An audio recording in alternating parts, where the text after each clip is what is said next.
When I was growing up and going to school here, reading education was more one size fits all. I don't think I ever heard of the word dyslexia. We just had some students in our class that would go to another room to take a test, and that's really all we knew about it.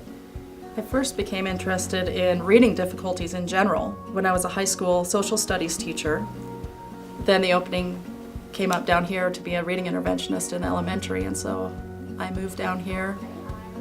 Each student learns differently, and each student has a different whole. Even students who have the characteristics of dyslexia, they'll have different weaknesses when it comes to reading, and so that's my job to figure out what those holes are and to help them work to patch those holes.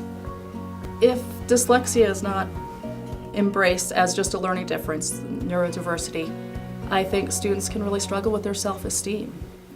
We can make students independent, and that's our goal for our students. Between the Learning Ally, some of the other apps that they can use on their iPads, where they can function just like every other student. They're ear reading instead of eye reading, and that's the only difference. We have the technology now where our dyslexic students can blend in with everybody else, and I think that's really important for their self-esteem.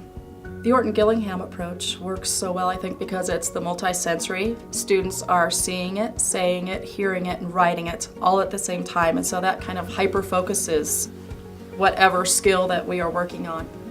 I took our teachers through the Experienced Dyslexia program, and that was moving to have teachers really understand what their students were going through. And we do a lot of professional development that has given everybody kind of a foundation. We all speak the same language now, we all have the same approaches. This is one of my high school tutors working with a kindergarten student, and each of these tutors has been trained in decoding and fluency. And they work with the students one-on-one every day for about a half an hour, and they work on the particular skills that each of these younger students needs. I just keep my passion because I look at those little faces and I know they need an advocate, and I want them to succeed, and I want them to be happy, and I want them to love reading.